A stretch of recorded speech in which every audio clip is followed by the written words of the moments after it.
The rain may be over for now, but flooding concerns certainly remain. Taking a live look from Chopper 13 over the Conowingo Dam, where nearly 24 floodgates are open, which could cause flooding in Port Deposit. Flood warnings remain in effect for rivers above flood stage. WJZ has team weather coverage today. We begin with investigator Mike Helgren live in Sparks, Baltimore County. Mike? Jessica, this is the Sparks River Bridge. There's been flooding here for the past several days. Anything over 12 feet is considered a major flood, and it was over 12 feet this morning. You can see the gunpowder there flowing fast behind us. That's all going down to the Loch Raven Dam. For the second day, gauges reported major flooding on the Gunpowder Falls, with water levels above 12.5 feet early this morning. The water has started to go down. For most of yesterday, Al Gruchelski was trapped in his house. We haven't had rain like this since 1880-something or other, and it sets the flood record for the river. Our entire front fence line was underwater. Baltimore County reported no more swiftwater rescues after more than 30 earlier this week. The flooding had closed roads, tractor trailers and others were forced to turn around.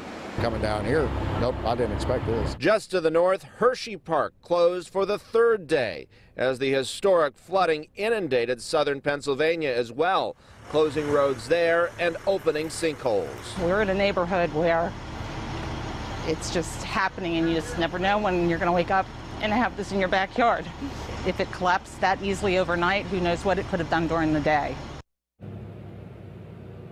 And here is another live look at the gunpowder right now. The ground around this area is saturated and there's continuing danger of falling trees. There was also a scare last night in historic Ellicott City. They had to briefly evacuate people from Main Street, but there was no flooding, thankfully, after that scare. Reporting live in Sparks, Mike Helgren, WJZ. All right, Mike, thanks. And now let's check in with Chopper 13 and Captain Jeff Long over the Conowingo Dam. This is incredible, Captain Jeff.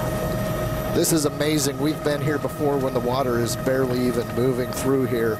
And officials are monitoring the water level behind the dam and making changes minute by minute.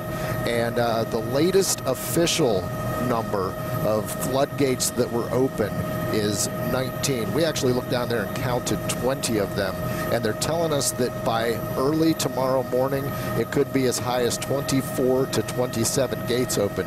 Now, to give you an idea, there are 53 gates along this dam, floodgates, to monitor, to manage the amount of water behind it. And all this water's going downstream, obviously. In 2011, they opened 44 of those gates after Tropical Storm Lee, and they had to evacuate the town of Port Deposit. Now, 5 miles downstream from here, the town of Port Deposit sits on the east shore of the Susquehanna River. Right now, it is under a voluntary evacuation. Reporting live from Chopper 13, I'm Captain Jeff Long. Back to you.